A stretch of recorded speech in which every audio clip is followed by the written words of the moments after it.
Hello, hello, hello. And today on the Smooth Brained Society, we're joined by Dr. Jonathan Howard, a neurologist and psychiatrist at NYU Langone and Bellevue Hospital. He specializes in multiple sclerosis, COVID-19, and other neurological disorders, and has spent years working with patients on the front lines of complex brain diseases. But Dr. Howard isn't just a clinician. He's combined his medical knowledge and sharp public thinking skills to become an important voice in conversations about science communication and misinformation. His recent books, We Want Them Infected and Everyone Else is Lying to You, reflects on the pandemic years, exploring how ideas and herd immunity, as well as natural infections, spread through both science and society, and what they reveal about trust, weaponizing doubt, and decision making in medicine. Today, we'll talk about the science of the brain, the ethics of public health, and how doctors and scientists can navigate uncertainty in complex times. Welcome, Dr. Howard. Thank you for joining us. So, Thank you to so much for start, having me. no, it is lovely to have you. I'm already raring to go here. I'm very excited. So, can you tell us a little bit about how you got into neurology and psychiatry? Maybe a little bit about your origin story. So I have a very common origin story for neurologists, which is I read the book "The Man Who Mistook His Wife for a Hat" by Oliver Sacks. I think we almost that's almost a requirement. And I entered medical school knowing I was going to become a neurologist, and it's really and psychiatrist. I really think that's the only part of medicine I could do. Right? I mean, the kidneys, the liver, the spleen. I mean, I'm glad there are doctors who are interested in those things, but it's definitely not me.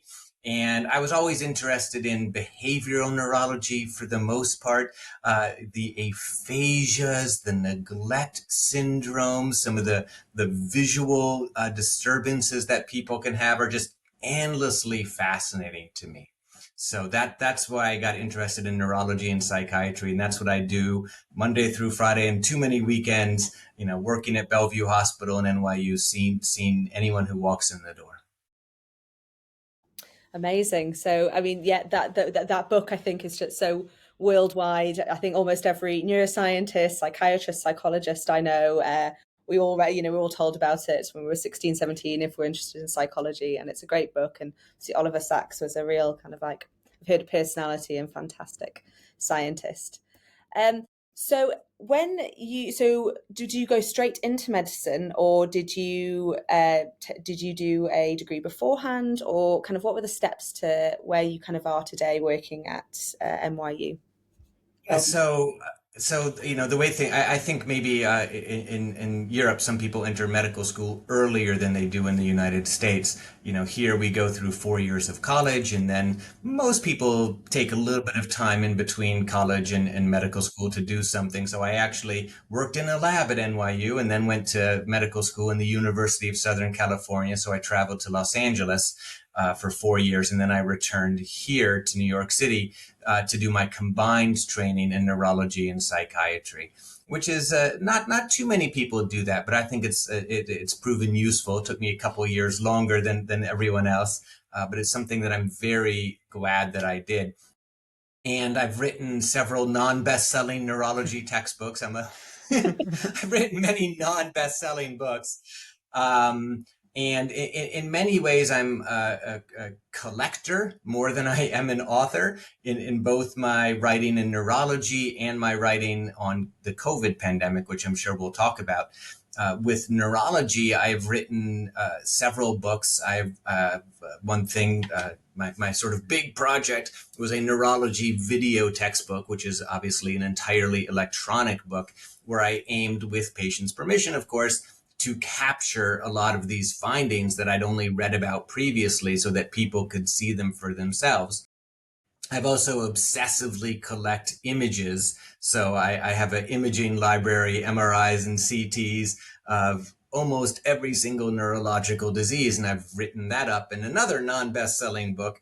But none of those broke new ground, but they were just collections of classic important findings. And I hope people have found those useful to neurologists. So it's basically an encyclopedia for neurologists, like so. That's the goal. That's the goal. And these findings are never going to change, because our nervous systems are never going to change. So and again, you can't describe some of these things. Some of these aphasias are all of the thousand eye movement disorders, for example. And so just seeing them on film, I think, has been very helpful to a lot of people. I hope so. Yeah. I mean, as a neuroimager, that is actually fantastic having every single. I'm actually curious. I'll wait to the end of this because I want to dominate by asking everything about your MRI master book. But that sounds absolutely fascinating. Sorry to hear you were going to say something. No, well, I was gonna ask about the book as well, in the sense that, do you said our nervous system doesn't change, but do the books keep updating? Because I feel with improvement of technologies, not just the images improve, but also you find certain nuances. I feel, as for example, if you're looking at stroke, maybe there's nuances within the types of strokes as well, and things like that. Yeah, I mean, in terms of some of the treatments, the books are a little bit out of date at this point. They were written, not that long ago, but several fields of neurology have fortunately made, incredible advances in the past decade. So the main disease that I treat, multiple sclerosis, we don't have a cure, but it's a vastly different disease than it was 10 years ago. I would say the same is true of stroke. I would say the same is true of migraines. I would say some other fields have progress has been a little bit slower. Some of the neurodegenerative diseases, ALS, for example, Alzheimer's disease, Parkinson's disease.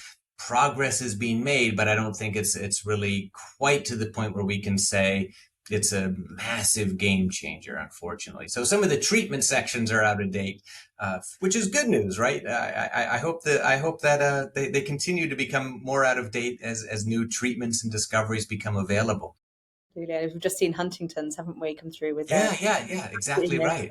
But yeah, I'm a Parkinson's researcher, and it's just so incredibly sad that there's no disease modifying treatments. Well, some would say they're on the brink, but not there yet. So this is like it's almost yeah. Somebody once said to me they think that reviews or meta-analyses should somewhat stay open always because it's constantly changing. By the time um, in a year's time, it's almost obsolete because we're moving so quickly. Which I kind of like almost like this book that you have is like the fact that it's constantly open and it's just constantly being updated, almost like a a plausible Wikipedia, a Metapedia, which is absolutely acceptable. Yeah, I mean, unfortunately, it's not being updated. I don't go in and edit it. I'd probably have to come out with a third edition, unfortunately. But yeah, I mean, it's good that the treatment section of multiple sclerosis is obsolete. Yeah, That's very good. That's a very good. absolutely. Yeah, I mean, I've got people who, who I went to university mid 20s, I know, the fear is there, 26, 27 being diagnosed. But they just said the immunotherapy nowadays just absolutely kind of completely and utterly kind of, changes everything, real game changer. Yeah, no, I mean, 15 years ago when I started treating MS, we used to give out steroids every single clinic day, multiple times. And you would see a lot of young people with canes and walkers. And, that still happens. Again, it's not a cure. And MS is broadly divided into what we call relapsing and progressive phases. The relapsing phase is the sort of acute inflammatory stage. And we've been very good at stopping that. And when I say we need to give credit to some of the scientists who developed this. Doctor out of UCSF, Steve Hauser. I don't want to say we. I shouldn't take any credit for this. But coming up with some of these medications, but with this progressive phase, with this neurodegenerative phase, we're not very good if we can do any good at all in that stage, unfortunately. So there's a lot of progress has been made. There's a lot of work left to go, but our waiting room is no longer filled with young people with canes and walkers. Unfortunately, again, it happens. I saw two people in their 30s with in wheelchairs yesterday. So I don't want to spin an overly rosy picture of things, but it's much better to be diagnosed with MS in 2025 than it was in 20 anytime. The same way we hope someone who's diagnosed with MS in the year 2050 is going to be much better off than people today. Just an MS question. So you were saying that it basically has two phases. What sort of defines these two phases? Are there some, what happens neurologically that, yeah, one has one phase and the other sort of thing, as someone who has no clue about? Yeah, so in the relapsing phase, which is about how 90% of patients start, this is what, your friends, you're in their 20s probably developed. They will develop a new symptom and they can kind of pinpoint it. I was doing fine until, 2 weeks ago when I woke up and couldn't feel anything from my waist down, or I had blurry vision in my left eye. And that's what we call the relapsing phase. And on imaging, we will see actively inflamed lesions, or lesions that enhance with the addition of contrast, gadolinium. In the progressive phase, people develop symptoms the way my beard's going gray, or kind of my hair's falling out. I mean, nothing happens. I look the same as I did yesterday, but I look very different than I did 10 years ago, as do we all. And there's no firm border between these two phases. It's kind of like, when does a baby stop being a baby? There's no, aha, today you are not a baby. It's sort of a gradual transition. So those are really the two main phases of MS. I've done a little drawing. Luckily, not many people will see it, but I think you'll recognise it. It's like the intervals, on like a stepper. Yes, yeah, no, so right, so that's Yeah. And then it gets bad, very bad, and then it kind of comes back down, but you never go back to baseline. And then is that kind of the relapsing yeah, no, progressive? you just recreated a slide that I show in all of my talks on MS. And again, we have largely eliminated relapses. I mean, that's a little bit of a strong word, but drastically reduced relapses, which is great. And I have a lot of patients who I have boring visits with. I always say that's the goal, because they have nothing to tell me because they feel fine. They come in, I say, how are you doing? And they say, fine, nothing new. And then we just kind of gossip about their life for the next half hour, however long that they want to talk. And that's an ideal visit. And I have many more of those than I did 10, 15 years ago. That's a That is very positive, positive, yeah. positive thing in today's world, shall we say, and we'll leave it at that Yes. for the moment. So as well as looking at multiple sclerosis, are you kind of interested in other kind of like neuroimmune conditions? I guess COVID is one of them which we can kind of start to trickle into a little bit. Yeah. So there's a lot of other neuroinflammatory diseases, things that are not as well known: neuromyelitis optica, something called MOGAD, myelin oligodendrocyte glycoprotein antibody associated disease, limbic encephalitis, NMDA encephalitis. These are much rarer. They can be much more serious and devastating, fascinating conditions. And a lot of what I do is work in Bellevue Hospital, and any person who comes in there with a neurological problem, if you show up to the ER as someone did this morning with double vision, I'm going to be the doctor that they're going to call. They're actually going to call the residents first, and then I'll supervise the case with them. But that, that's both kind of intimidating and exciting, because really anything can kind of walk in the door, and you're the first one to try to figure out exactly what's going on. So I spend a lot of my time doing that, but that can be seizures, head trauma, toxic overdoses. I mean, anything. Yeah, and you've got the book of this to all kind of build up of all these Yes. different cases that come through the door. Yeah, no, like I said, I've obsessively collected every interesting image or patient that I saw. This sounds fascinating. I think this should be best selling. I'm going to pick this up after. I think we should post this all over I afterwards. I think it's agree. I've we had a guest on a little bit ago called Doc name was Dr. Keith Sawyer, and he does creativity research, so nothing to do with neurology. But he writes a book which he updates every year, couple years, which they've dubbed "Create the Creativity Bible" because it updates with all the research in the field of creativity over the past couple years, and I think it's like on its like eighth or ninth version now. So I mean, it's an option. There is one neurological disease that can lead to bursts of creativity: frontotemporal dementia. Patients can then develop new artistic skills. I don't think I've actually really quite seen that myself, but there is a trade-off between creativity and disinhibition, right? This is why, it's rock stars who are throwing TVs out of hotel rooms and doing all sorts of drugs and this sort of thing. Whereas the chairmen of my universities, for example, are not nearly as creative, but they're not doing as interesting things. Or like my children, for example, when my daughter was 3, she was extremely creative and happy being, playing naked at the playground. She didn't care at all. Now that she's 20, fortunately, those things have kind of reversed, right? She's not nearly as creative and imaginative as she used to be, and she's very, very, very, very concerned, with how she looks and how she presents herself. So there are some neurological conditions that can lead to creativity. So it is an interesting thing to think about how our frontal lobes can inhibit us, which again is a good thing, but can also impair creativity. That's very interesting. I didn't actually think of it that way, but Yeah, as you said, like why so many rock stars, the amount of drugs that they take. Not all of them, but some. Some. I saw a study actually recently. Well, that Ozzy Osbourne's brain was looked at, and apparently he was like the ideal person to, take drugs, take alcohol. Apparently, his genetics was somewhat just made for it. But that doesn't mean that's a rarity. Most people's body genes are not made for it. So this is not a podcast on saying take drugs. Um, so you kind of spoke about that. Have you been like a medicine for about 20 years when you first graduated?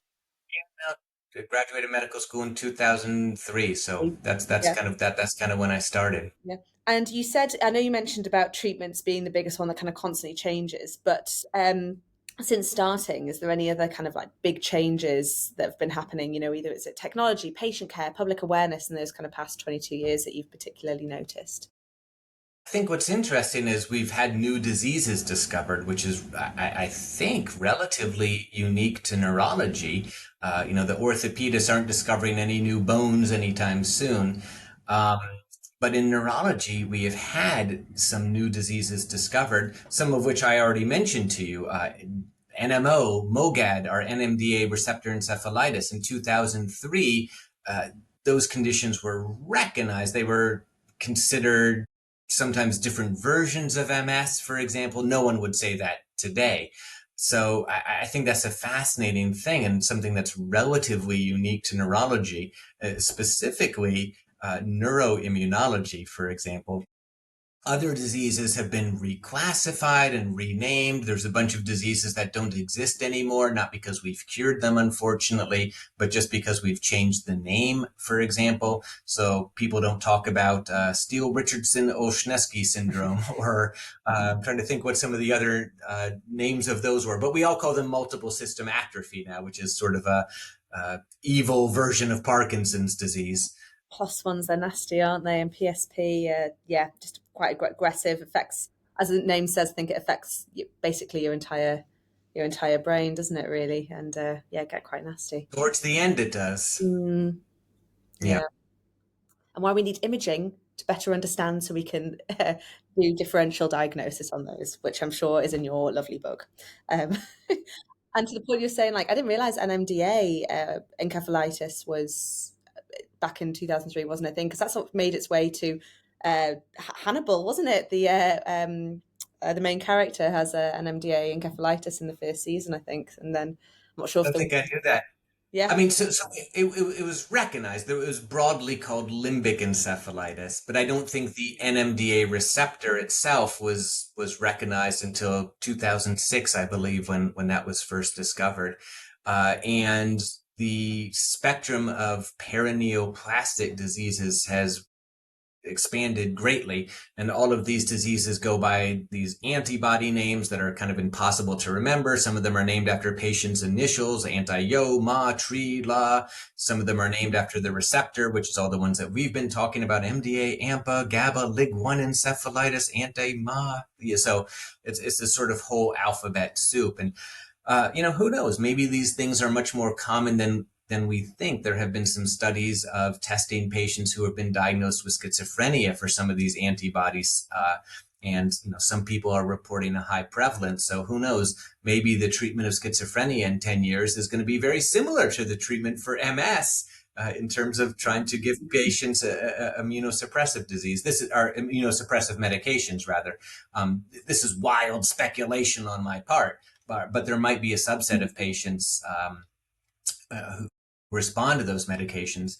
And I've always wondered what happened to patients who had NMDA receptor encephalitis before it was recognized, like someone in 1999. Where is that person today? I mean, maybe that poor soul is kind of languishing in a nursing home or a mental institution, something like that. Yeah. Would people who had NMDA encephalitis be assumed to have schizophrenia? There is two questions here. Would be assumed to have schizophrenia, and second of all, there's a professor called Ed Bullmore who I think's got quite a big thing where he thinks that some kind of disease, a lot of some like depression and whatnot, it is possibly an immune response for the brain. So it's fascinating that's kind of now that these, as you say, these kind of encephalitis are coming out that kind of might mimic other kind of diseases. Yeah. So yeah. Yeah, so I think we have to simultaneously be open to the possibility that a lot of these are going to be immune related, while also recognizing there's a high bar to prove that. And it kind of opens potentially the door to quackery or to dangerous treatments as well. And depression is a different condition than schizophrenia. I personally think just a lot of most of the depression that I see in my patients is just caused by very hard lives that they lead. They might be a single mother at age 22 and living in a shelter or something like that. I mean, I just think people lead very, very hard, challenging lives, Yes. a lot of them. So, it's an interesting and open field of research. And hopefully, if research is still allowed in the United States, we'll be making some of these I, discoveries. Fingers I mean, crossed. I mean that statement is a really good segue into your books, isn't it? So, in the introduction, Beth mentioned two books. The first one was "We Want Them All Infected." We can start there with that because it has to do with the COVID-19 pandemic and sort of. Could you give us a little bit of an idea of what it was about? What brought you about to even writing this book? So, I guess the origin story of your second half, of Yeah, your sure. career. Right, because I kind of have these two separate lives. To me, they're sort of related in that it's interesting to think, how does the brain think? How do we develop these sorts of ideas? And what happens when that goes awry, both in other people and in yourself? But of course, you can never see it in yourself unless someone points it out to you. So the origin story of this is that I trained with a woman. Probably most people haven't heard of her. Her name is Dr. Kelly Brogan. And after she left NYU, she morphed into one of the country's leading anti-vaccine doctors. And when I knew her, she was, we were friendly, we were, no problems at all. But after she left, she started posting things on Facebook about how vaccines didn't save us, this sort of thing. She became a psychiatry kind of denier, for example. Needless to say, she doesn't treat patients anymore. She's become a full-time online internet marketer and has been for the past decade. But she is a very, very good public speaker. So she was platformed by Gwyneth Paltrow and Goop, and was a star of the anti-vaccine movement, and wrote these kind of absurd things that the best way to protect yourself against HPV infection was to get that infection, which is kind of like saying the best way to avoid needing glasses is to poke out your eyes, or the best way to avoid being robbed is to give away all of your possessions. And she even became a germ theory denier, writing articles that HIV does not cause AIDS, for example. So I became fascinated by how smart people, could believe these strange things. And from 2010 or so to 2020, I just learned everything that I could about the anti-vaccine movement and the refutations to anti-vaccine myths and fallacies.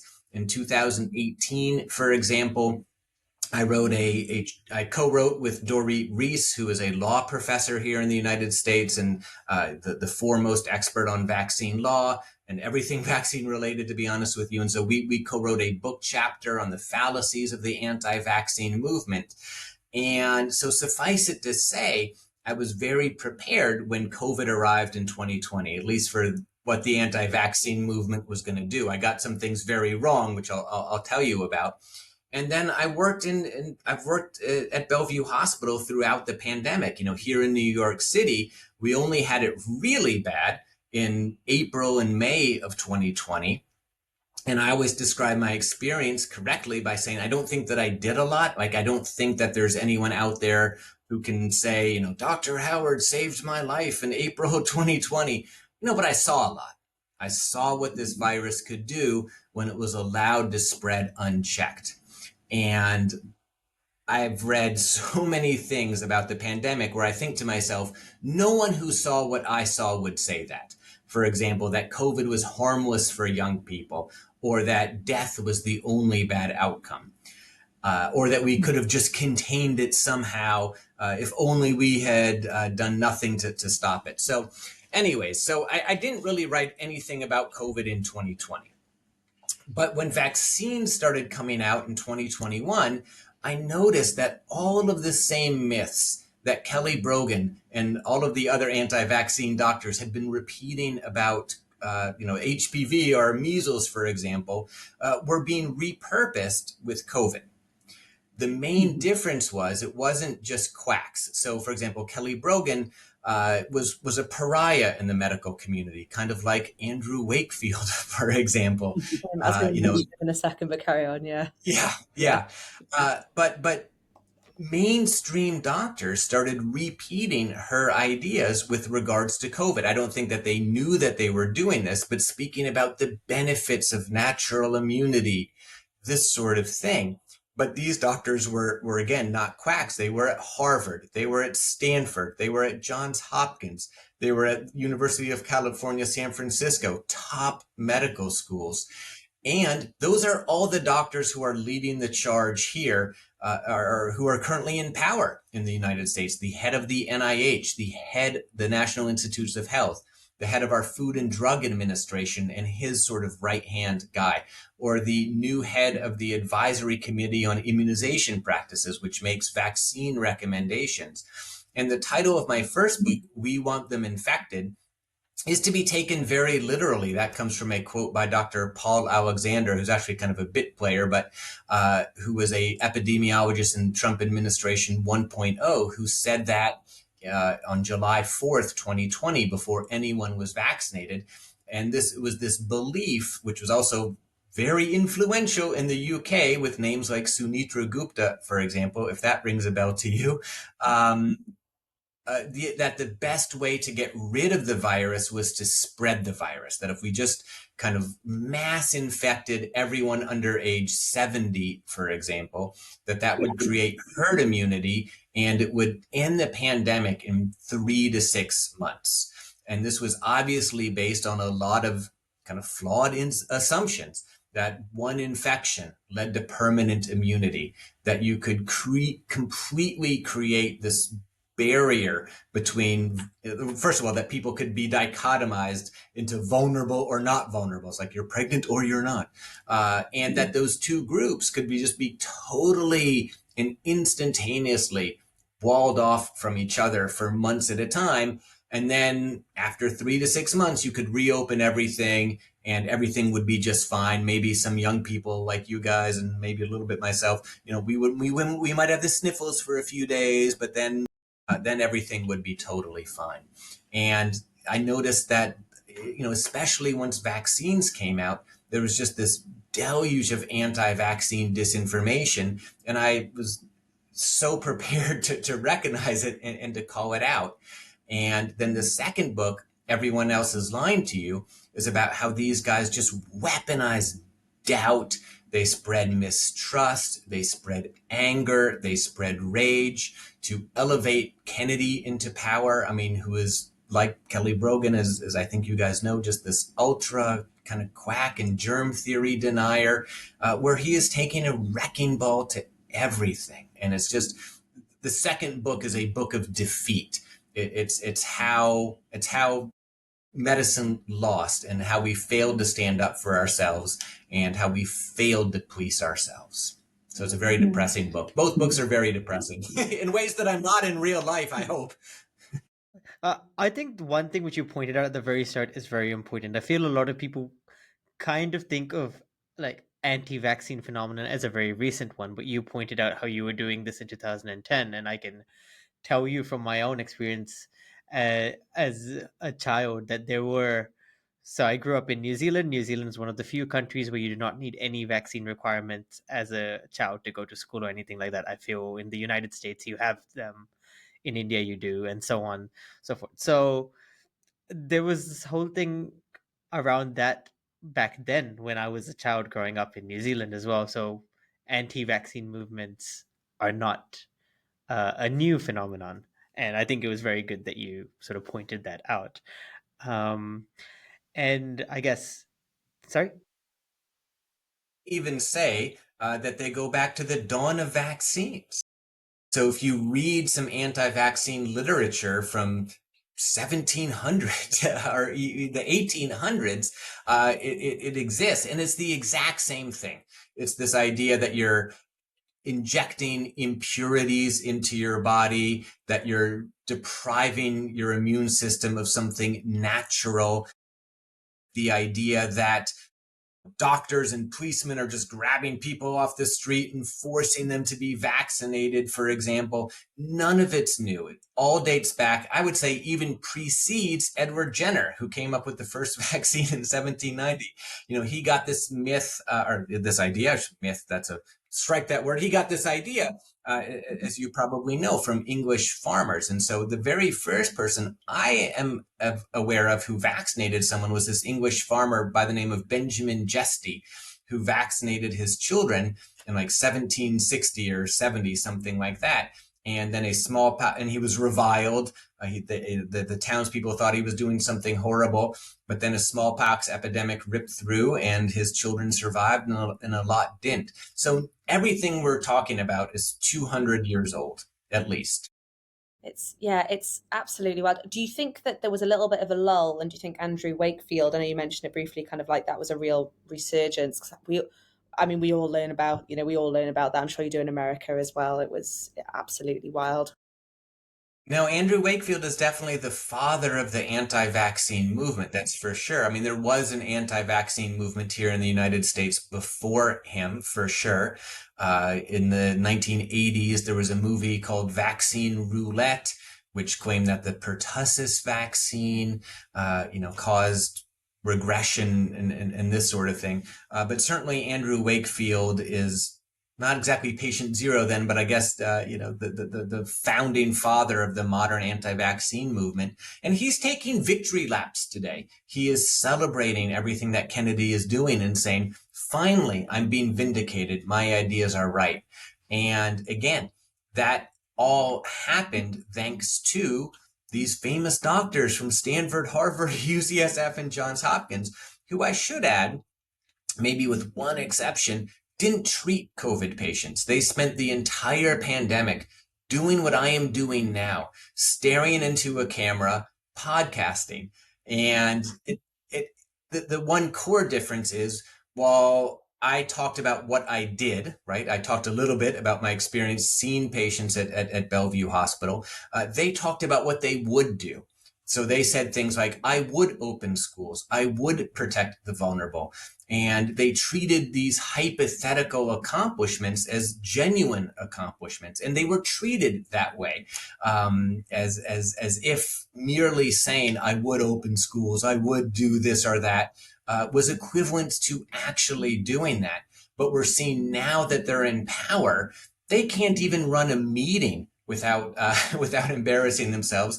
The first meeting of the American Committee, our Advisory Committee on Immunization Practices, led by Dr. Martin Kulldorff of Stanford and one of the authors of the Great Barrington Declaration, which formalized this idea of herd immunity via natural immunity, he couldn't even run this meeting. They didn't know what they were voting on. They took contradictory votes and ultimately decided to just table a lot of votes. So we're seeing what happens when doctors who got famous based on hypothetical, imaginary accomplishments, which were extremely impressive, by the way, are given power in the real world. And it's not pretty. Just absolutely. So I'm going to have. I'm not sure. I think it's a controversial question, but these are like smart people. Of course, they're smart people. Why are they spouting this misinformation? It's not one or two of them. There's lots of them, and there seems to be a real kind of, like largish group. What is kind of what is making them have these controversial opinion? Well, not so controversial. Maybe just the opposing opinions. So that's a tough question. I'm not a mind reader, and I've never spoken to any of these doctors myself, except for Kelly Brogan. So everything I'm going to say is going to be a little bit speculation. I think a lot of these people, first of all, just to repeat, it matters that they never saw what COVID could do. So they experienced the pandemic, the way I experience, deep sea documentaries. What lies a mile beneath the ocean. I've seen it on TV, but that's it. So I think that they all vastly underestimated COVID in the spring of 2020. So, for example, the head of the NIH here, National Institutes of Health, Dr. Jay Bhattacharya, predicted that COVID would kill 20 to 40,000 Americans, that it had 1/10 of the mortality rate of the flu, for example. He was saying that Sweden and New York City had herd immunity in July of 2020. Dr. Martin Kulldorff of Harvard also said that Sweden had almost achieved herd immunity in April and May of 2020. So I think they genuinely just underestimated COVID at the start of the pandemic, which a lot of people did. For example, vaccine hero in the United States, Dr. Paul Offit, also underestimated COVID in March 2020.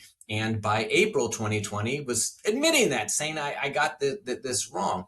So I think that they had trouble admitting error. And as a matter of fact, they will still say that they were right, that their pandemic vision has been vindicated, largely just by ignoring their 2020 predictions. So I think that's one thing. I think that they had a lot of sort of libertarian leanings in that they just didn't want the government placing these restrictions on people. And they felt that this was just an improper role of the government to close down schools and to close down churches, this sort of thing. Of course, it's not like they would have operated normally, but if not for the government, and we don't have to wonder that question, when they helped run the show in Florida during the Delta wave in August 2021, the virus closed schools because there were so many sick teachers and so many sick students. But I think that there was a lot of political leanings as well. And then some of them monetized their social media content or their Substacks, for example. So there was a financial incentive for them to produce the content that got a lot of likes and clicks and shares. They were rewarded with Fox News interviews. They were rewarded with Wall Street Journal editorials. So they became media celebrities. And I think that had an impact on them via something called audience capture, which is just this idea, and everyone is vulnerable to this, but that if I post something on social media and it gets 1,000 likes and retweets and, oh, you're so wonderful, Dr. Howard, that I might be prone to post more of that content.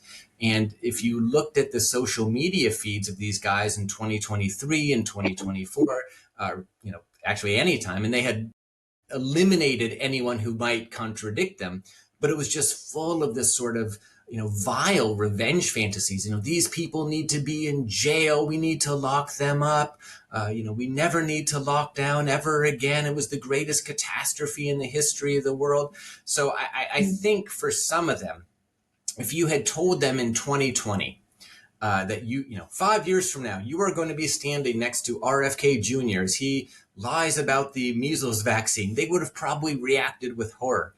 But you can sort of see how step by step, little by little, they went down this path until it was too late. And they just couldn't admit error at this point. It'd be like George Bush saying, you know what, the Iraq war was wrong. Oops, my bad. People just can't do that. So if you make a mistake, you have to own up to it immediately, because if you double and triple and quadruple down, then it's kind of too late. People are afraid of losing Then face. at that point, are you then just believing it, if you know what I mean? So if you start off with the skepticism and then you've gone down this path and again, at that point, do they believe their stance, or do they know that they're wrong and are just sort of grifting? It's again, it's like mind reading, right? You do not know what's in each individual person's like mind, but I mean, I think they actually believe that, lockdowns were these horrible catastrophes and that the virus could have been handled better. I mean, everyone thinks the virus could, no one thinks we did a good job. Everyone thinks the virus could have been handled better. I do think they kind of largely believed that they came to believe that they were more powerful than the virus, and that had they been in charge, schools could have opened, businesses could have opened, vulnerable people would have been protected. I think they actually came to believe that about themselves, which is why they were willing to take these very high positions despite having no experience. Like, if someone offered me the job of the head of the NIH or the head of the FDA, I would say I have zero qualifications to run these massive industries, but they were willing to do that.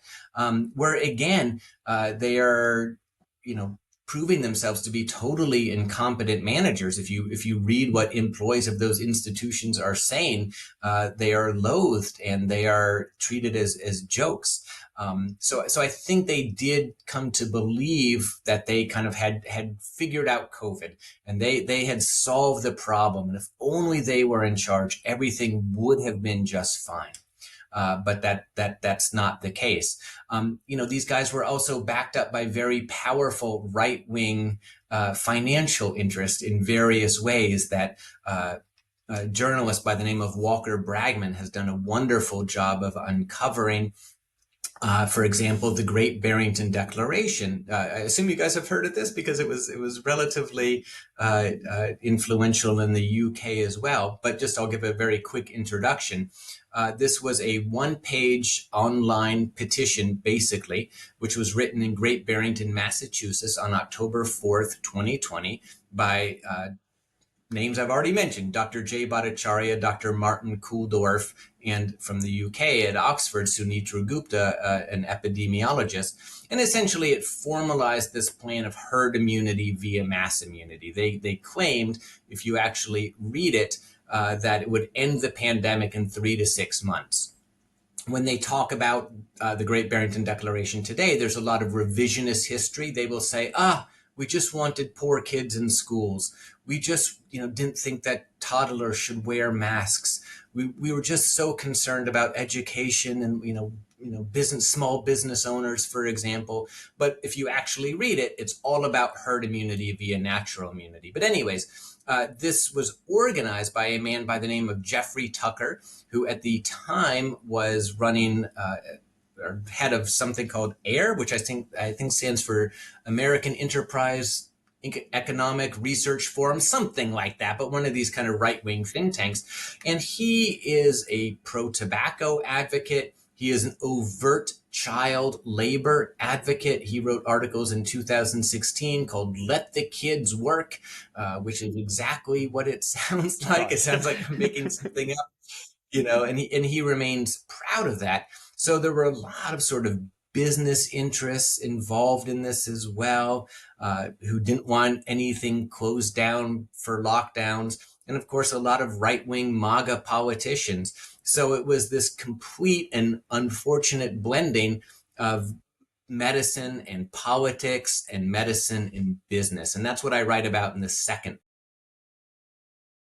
Now, I wanted to ask this. We're talking about it from the doctor's side at the moment, or from doctors, politicians, and from the side of the speaker, the side of the idea sort of provider. But then there's an audience, right? There's a receptive audience to these ideas.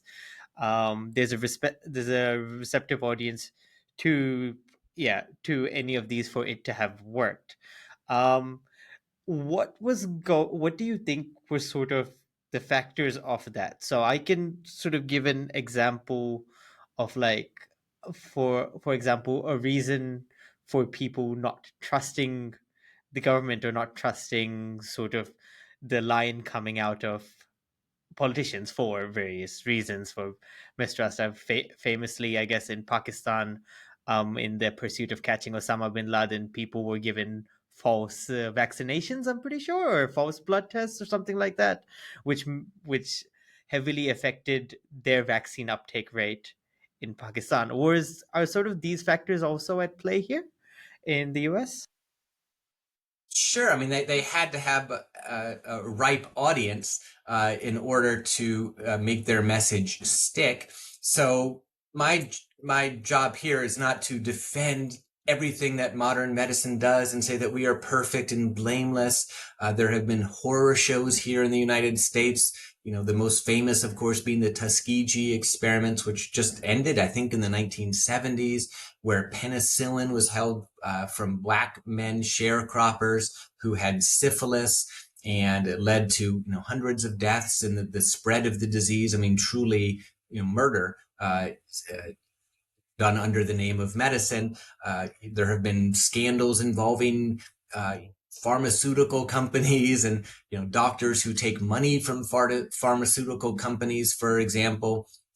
So it's medicine is not perfect, and we're not blameless. And of course, as the pandemic progressed, people made good faith errors. I shouldn't want to say them errors, but as the virus changed and we learned about it, things that people said early on aged poorly and mistakes were made, right? We never had to close beaches, for examples, or hiking trails or outdoor skating parks, for example.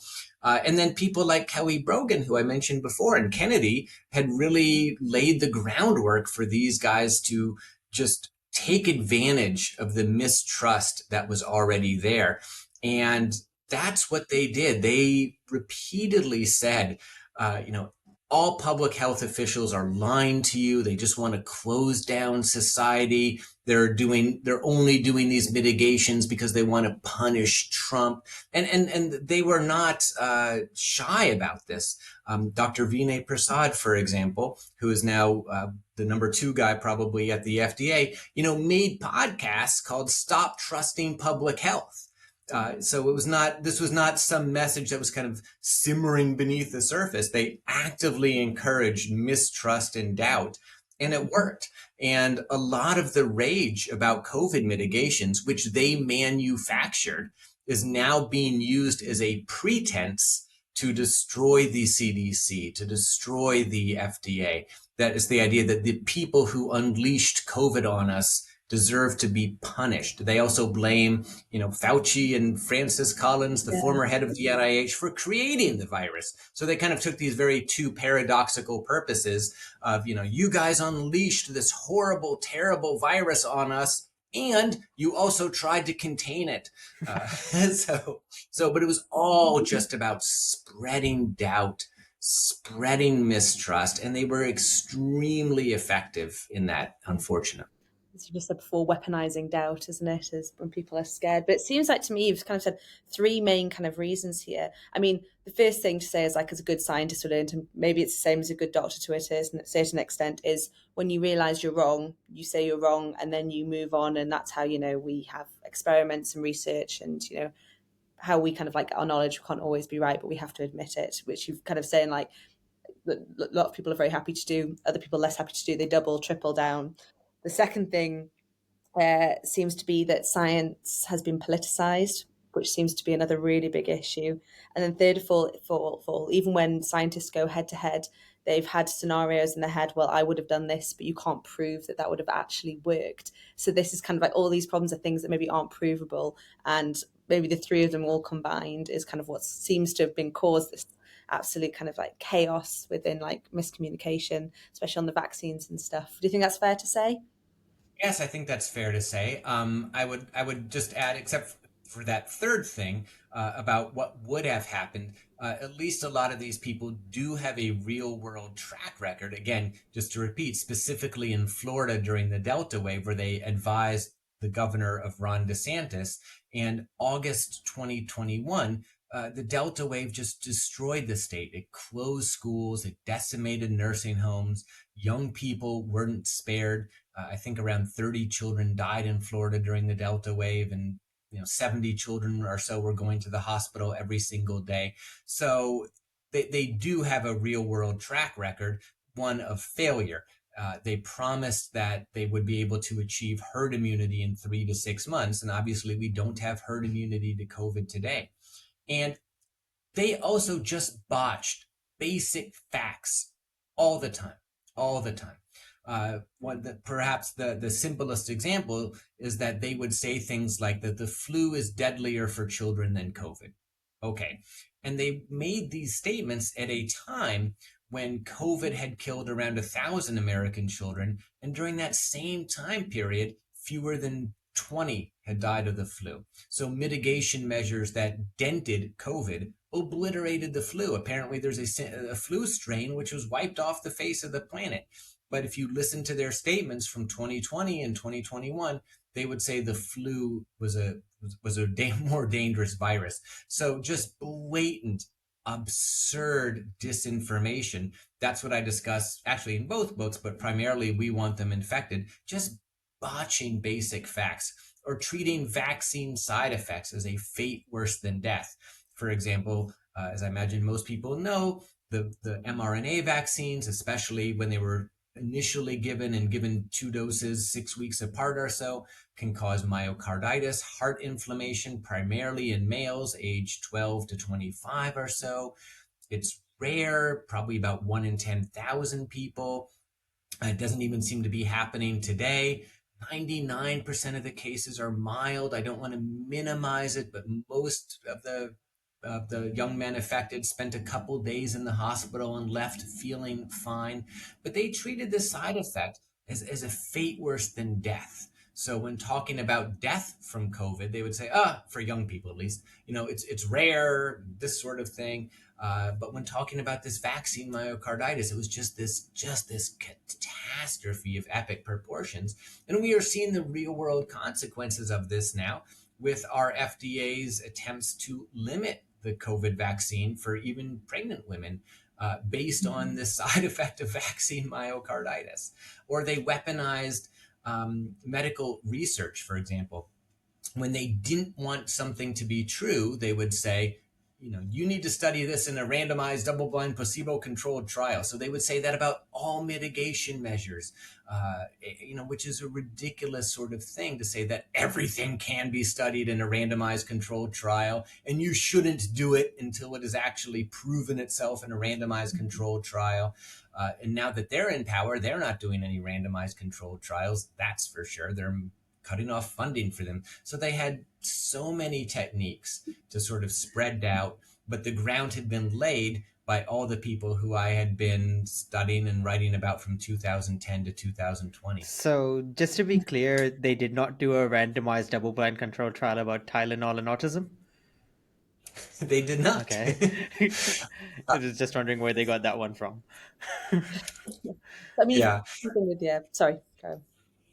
And so now that they're in power, they are beginning to approve, unproven treatments for autism, for example. So the FDA is going to approve leucovorin, which is basically folate, for autism. They're changing the label, and the head of our FDA, Dr. Marty McCary, says he is doing this based on, quote, incredible stories from doctors.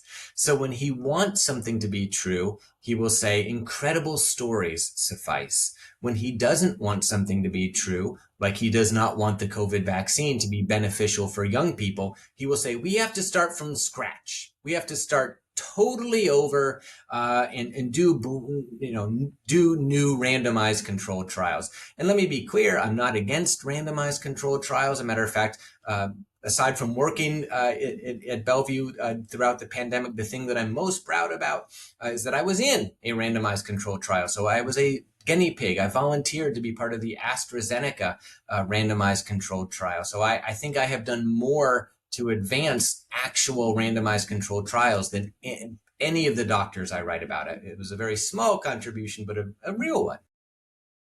And so you're kind of touching now into like medical ethics almost, that you can't I mean, so from what you're saying, I've not read into a lot about that's been said there. From what you're saying, they're not using actual kind of research and saying like, yes, there was a p-value of below 0.5 or confidence intervals. They're just saying, I've heard some really good stories, so we're going to do it, but the same doesn't work.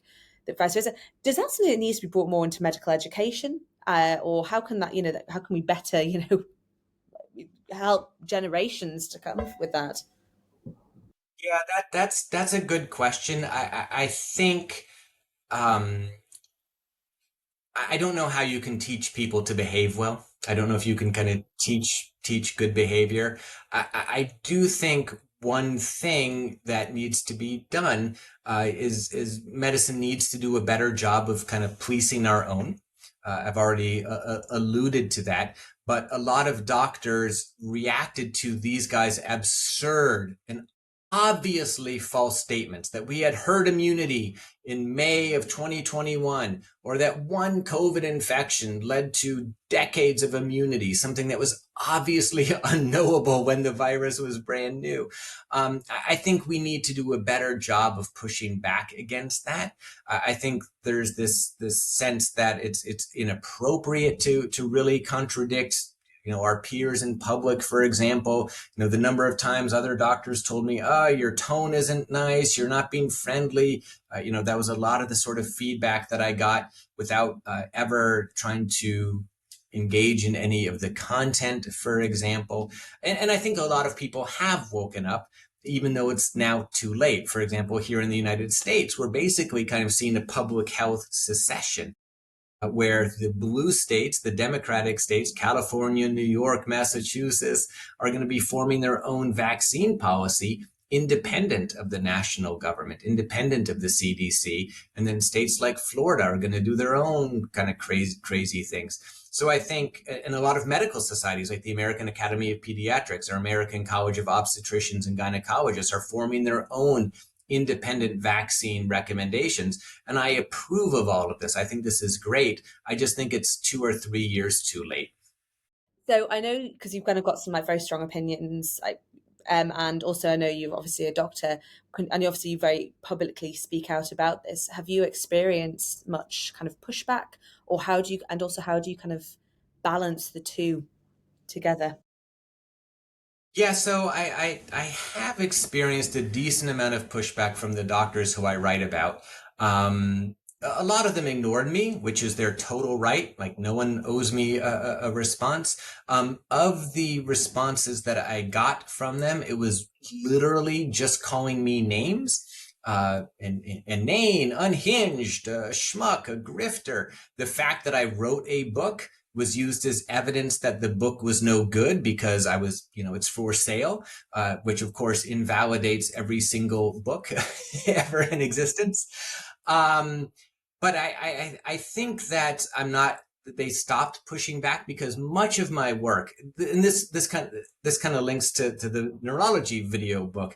Much of my writing on the pandemic is just collections of quotes. It's collections of NIH Director Jay Bhattacharya saying we had herd immunity in April 2021, or the only problem with COVID is that people are afraid of it. So, and they can't argue against their own words. And so I think that they have come to realize that the more they push back on me, the more attention it gets. So, and they don't want that. They do not want people to be reminded of what they actually said in 2020 and 2021, because they want to maintain this fiction that, again, they just cared about poor children in schools. So I haven't received any meaningful pushback, except maybe sort of stylistically, that I kind of go a little bit overboard and, that books could have been half the length. Okay, I hear that criticism, but in terms of the content, I've gotten zero pushback, and I will go further and say I never will, because if I present this quote, unless I'm making it up or just totally botch it, no one can argue with me, and no one has, and no one will. But I want to follow up with a couple questions on those points. So the first one is, so you said again, it's kind of like collection. So you're presenting people their quotes back to them. are you presenting it in the books, for example, with data or something to back it up, being like you said this at a time when this was happening? Kind, is that the whole thesis of each of these books? Correct. Correct. I mean, and it's interesting because I'm very explicit that that is the format of both books. So what I say is that there's this mirror world, there's this pandemic mirror world, which had nothing to do with what was actually happening in hospitals, what was actually happening in schools. This is the pandemic world as portrayed on Fox News, as portrayed in the Wall Street Journal, as portrayed in the Twitter feeds of these doctors. So here's a good example. So on August 1st, 2021, Dr. Jay Bhattacharya told the governor of Florida, Ron DeSantis, quote, "We have protected the vulnerable by vaccinating the older population." Immediately after that, like on August 2nd and 3rd, 2021, the newspaper headlines were just blaring out about overwhelmed hospitals in Florida, full of quotes of pediatricians describing how sick the Delta variant was making some children. News reports of children who were dying were trickling in as well. So that's exactly what I do. I present these quotes, which if you read them, you would think, great, the pandemic is over. We have nothing to worry about. And this started, by the way, in March and April of 2020. So it started the moment the virus hit our shores, and it never stopped, just combined with headlines from the real world. So there was these kind of two pandemics, but that's exactly what I try to do. Just these quotes, these fantasy quotes, and then the real world. And if you listen to these doctors, like if I had been in a coma and just sort of woke up and watched some of their videos, I mean, they're very persuasive and they have these stellar credentials, right? Professor of medicine at Stanford and this sort of Johns Hopkins. And you just listen to them and they say, COVID doesn't hurt anyone under age 60. It's crazy to lock down all of society just, to protect people who have zero risk from the virus, as if there was no risk of passing it on as well. I mean, they claim that kids didn't spread COVID. So it's just this fantasy world and then the real world, and the two never met. And now the fantasy world is in charge. The second question which I have was sort of, I guess, a bit more of a hypothetical, but it comes to the sort of aspect of countering such narratives. So you said that nobody's actually, no, the people who just call you names but don't actually rebuttal what you've said. But if you were to rebuttal what you've said, are there any arguments which people should think about, should know about? I know sometimes it's not purely anti-vax versus purely pro-vax. Like, for example, some people might be allergic to certain vaccines and therefore they shouldn't take certain ones for those reasons, or might have bad reactions, or know someone in the family who did, for example. So they come with that. So are there any sort of rebuttals which you feel could be made, and how do you tackle those? I think actually the strongest criticisms of my work have actually come from the other side, maybe the more COVID conscious side, in that, for example, I never advocated for mask mandates. I never advocated for ventilation in schools. I mean, and there's a lot of reasons why I do that. I'm a doctor. I'm not a sort of I'm not an advocate. That's not my role. That's not how I perceive my role in things. I don't want to get out over my skis. I don't really know if ventilating every classroom in America is possible and how well that would work. But I think that criticisms kind of from the other side have had a little bit more merit. And I think what happened is this: a lot of positions got attributed to me that I never took, and it's taken me a while to sort of figure out why. For example, these guys said, that they would have opened schools, and since I'm being as in opposition to them, it puts me in the position of being yay pro. It was great that schools were closed. We should have closed them more. But that's not my position. My position is that school closures weren't a choice. And this is evidenced by the fact, again, we don't have to speak about things in the conditional tense. We can just read news headlines of schools closing throughout the country when the virus overwhelmed cities, or even when schools were officially open, that children attendance was 50% and they were being taught by random parents, for example. So if there was an educator who came on and said, schools in New York City could have opened 4 or 5 months earlier than they did. They were closed for too long. We could have made things safer. I'm open to that argument, but it actually doesn't really contradict anything that I've said. I think what I'm talking about is on a much more basic level. And no, I'm not wrong about that. We didn't have herd immunity in May of 2021. The flu did not kill more children than COVID. Vaccine side effects are not as bad as death. So, I've offered any of the doctors I talk about to debate me on these issues. Not that I'm a big fan of public debates because those often reward the best speaker and who's more charismatic, but none have tried.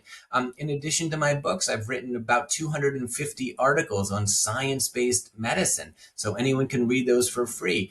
Not a single person has attempted a good faith rebuttal of those, and again, I've come to realize they never will. They just won't. Sounds like a proper head-to-head using facts would work out, but as you've just said, we've seen it time and time again. It's always the good speakers, and there's a way that you can dodge questions to make it your own. So it's very, very difficult. So I tend to ask a question now, which is like, usually I ask if you could do any research in the world, but I'm going to change it up a little bit if that's okay. So Sure. I want to pretend this isn't going to happen. So it's all very pretend. We faced another pandemic tomorrow. What do you think is the biggest lesson you'd want policymakers, doctors, even politicians to remember from COVID-19, and that we could do or that we could have done? Yeah, no. If we face another pandemic here in the U.S., we're doomed. I mean, we Oh would dear. we would have bodies. We would have bodies in the streets, which actually did happen outside of a couple of New York City hospitals, more or less. We would not repeat Warp Speed, which was the greatest success of Trump's first presidency, developing an imperfect but amazing vaccine in 10 months.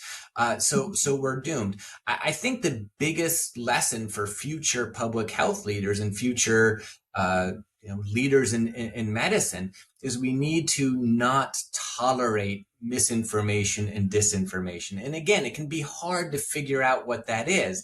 And I'm not saying we should shut down people who think differently. For example, the Nobel Prize winning scientist who developed the mRNA vaccines, I was botch her name, Karina Kariko, for example. But apparently she was kind of laughed at and mocked and dismissed with her research into mRNA vaccines, or mRNA, until she won the Nobel Prize and saved millions of lives around the world. So it's not an easy thing to do. But again, when doctors say these sorts of absurd and obviously wrong things, I think we need to stand up against them in a unified way, the way that we are doing now, again, 2 or 3 years too late. And this was something that our public health leaders did not do a good job of. They kind of treated refuting misinformation as something kind of beneath them, and they were clueless to its power. They were totally caught off guard by this. And I'll just give you one quick example. I keep referencing Florida's Delta wave. I talked to a public health leader there who said that that as COVID was killing children and hospitalized children, a myth took hold that it wasn't COVID that was hospitalizing children, it was actually RSV. And he said that this myth kind of spread like wildfire throughout Florida's politicians at the time. And he said, I have no idea where that came from. And I said, I know exactly where that came from. And I wrote an article about it at the time. In August 2021, there was a single doctor on Twitter who has now joined the FDA as well, who just kind of looked at random spikes and waves and RSV and COVID waves and said, I'm just asking questions. I wonder if doctors are actually misdiagnosing their patients. And this sort of blew up on Twitter. and it was seen by tens of thousands or a million people, who knows? And it became, as I later learned, a myth that affected the things on the ground in Florida, because they were claiming it wasn't COVID that was killing children, it was RSV instead. So I think people need to be more attuned to what is happening. Whereas, previously, a doctor saying, oh boy, I need to pay attention to social media would almost kind of be, I don't know, shameful. Like, this is beneath the dignity of our profession. Yeah. But it's not, and it impacts things in the real world. You've just made actually a really fantastic point there. It's like you've just given two examples. Somebody who was a Nobel Prize winner, but within her research, she was controversial within the science community. Then there's people who are bringing opinions out into the public, into the wider audience that maybe aren't correct, and that's maybe when it becomes more misinformation, when it doesn't have the science to back it up, and that's when it becomes a problem, because the public do put trust in scientists and doctors, but if you get a few kind of bad apples that spread this misinformation, it can become really scary. And do they trust us anymore with what we're doing? And how do we, share our knowledge in a way that's accessible and right almost? So yeah, really very good, good point. To circle back, I mean, I mentioned this gentleman from UCSF, Steve Hauser, who's helped come up with treatments for MS. He really convinced people and did the research showing that MS was an immune mediated disease, that B cells matter, and later that B cell depleting therapies have revolutionized the field of MS. So we absolutely need people to be able to challenge dogma and think outside the box, but they have to bring data. And there's something called the Galileo gambit, which maybe you have heard of, but where it's sort of pseudoscientists will say, they laughed at Galileo, they laughed at me, therefore I'm like Galileo. But it doesn't quite work that way. And again, I think a lot of times the doctors who I write about weren't saying things that were just kind of controversial or outside the box. They were saying things that were wrong, and they were absurdly wrong, and they were obviously wrong, and it was dangerously wrong. Just look at our current FDA head, Dr. Marty Makary, writing articles, The Power of Natural Immunity, or We'll Have Herd Immunity by April. He wrote that article in February 2021, the whole time saying everyone else is lying to you. That is public health leaders who are lying to you that we're not going to have herd immunity. So we need to have a big tolerance for people who think outside the box and actually bring data, and much, much, much less tolerance for people who I think are bad faith actors, who are out to score political points, to elevate their personal profile, and have done a lot of damage. Has anyone ever questioned him on of him saying that in 2021? And has he ever had a kind of comeback almost to it?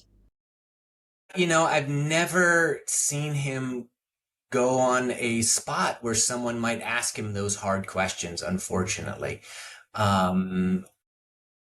These guys have done a very good job of secluding themselves in a bubble, where they only speak to each other and congratulate themselves on how right they were, and they feel sorry for themselves for having been sort of oppressed and censored and victimized. They consider themselves the pandemic's chief victims. A couple times he has done, since becoming FDA director, he has done news interviews with journalists who have held his feet to the fire about why he is trying to restrict COVID vaccines in pregnancy, for example. And he's floundered. The news reporters shaking their head when it's all done. But until then, he has done a very good job of avoiding anyone who might ask him hard questions, which is why, for example, none of these guys will ever come on my podcast, even though they say they want debate and discussion, because they know that I have a massive video library of just crazy things they said. And I would play them that video and say, look, you said we had herd immunity in May 2021. The Delta variant arrived 3 months later. And then the Omicron variant arrived 6 months after that. Were you right? And if you were wrong, where did you admit it, and what were the consequences? And so they'll never answer those questions, and they're even in the process of vastly rewriting the history of the pandemic, denying their own words, just denying things what they said. It's very 1984-ish. Uh, just I think out of the interest of time as well, there's just one more question from me, and I'm sure Beth has multiple more. I also have multiple more, but just one more from me, and that is all these things you said about calling people out on things which are probably absurdly wrong or holding their feet to the fire. Someone like you is probably really well equipped to do that, but someone like me, for example, might not have that same level of knowledge, know-how. It might sound wrong, but then like Beth had said, a doctor saying this is do how what advice would you have for somebody like that who to sort of challenge, but also then not just come in with that bias that yes, they're definitely wrong, because for example then I could challenge what you say and then not necessarily turn. So yeah, uh, based on the data. So yeah, do you have something for someone like me? Yes, yes. So my advice would be to do what I did in 2010, which is to pick something that's kind of very narrow and that you're genuinely fascinated in. So I just became fascinated by the anti-vaccine movement.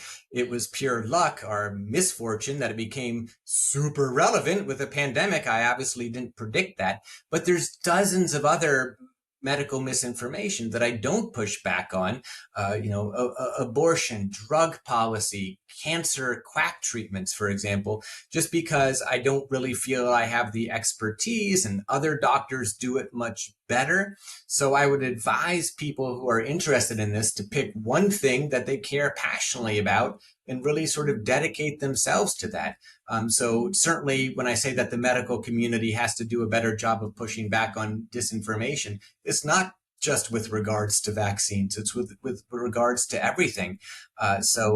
People can choose whatever field or whatever topic interests them, but I think that they should really, dedicate themselves to whatever they feel that they're passionate about. I just happened to pick vaccines and infectious diseases and viruses, and it happened to become super duper relevant. I mean, I had no intention of writing any book on the pandemic until 2021, 2022, when I just started to notice again, everything that I had been studying for the past 10 years was repeating itself, but not out of the mouths of quacks, but out of the mouths of mainstream doctors writing in mainstream publications. And it was deja vu all over again for me, unfortunately.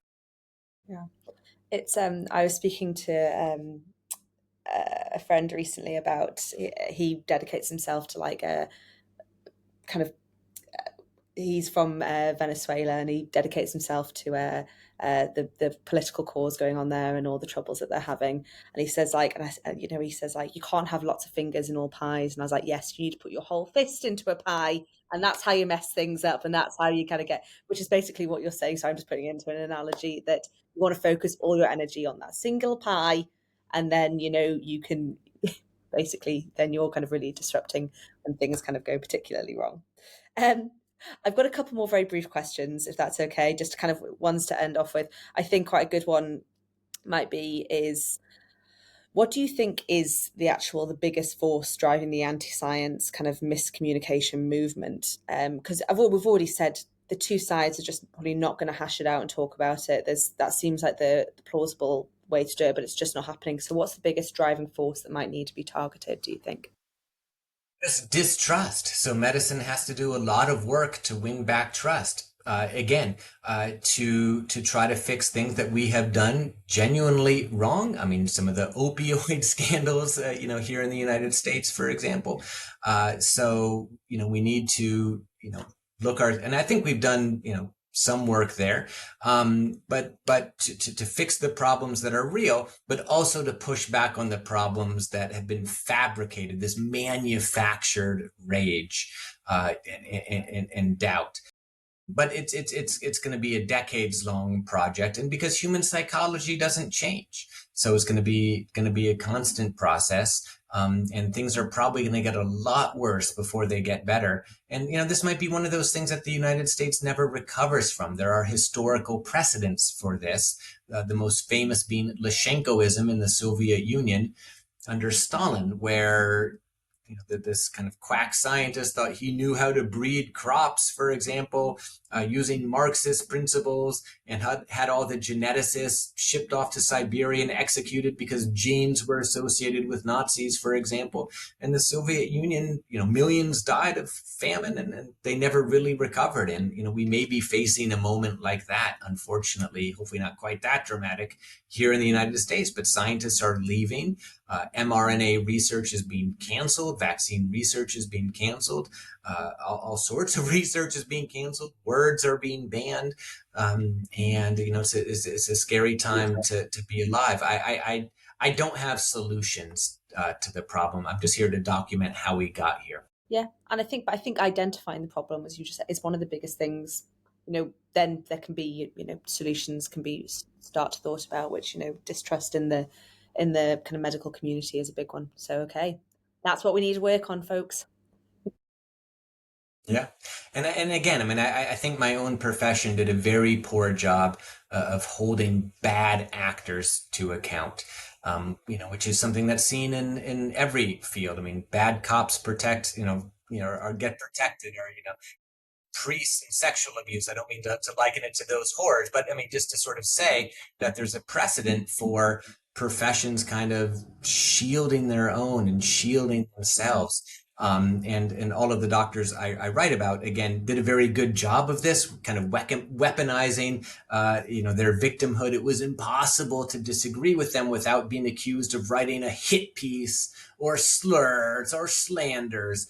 So any criticisms was met with this, you're attacking me, you're trying to silence me, you're trying to censor me. So we need to learn about these techniques. Again, none of which are new. This is what the tobacco industry did. This is what the fossil fuel industry did and is still doing. They would find the one maverick expert, out there. So we need to learn about these techniques so that we can better face them and stop them. And I do think medical education should at least touch on this. Yeah, that's it. Awesome. I think on that, we can end there. Thank you so much, Jonathan, for coming on. Really appreciated it. No, my pleasure. Thank you for having me.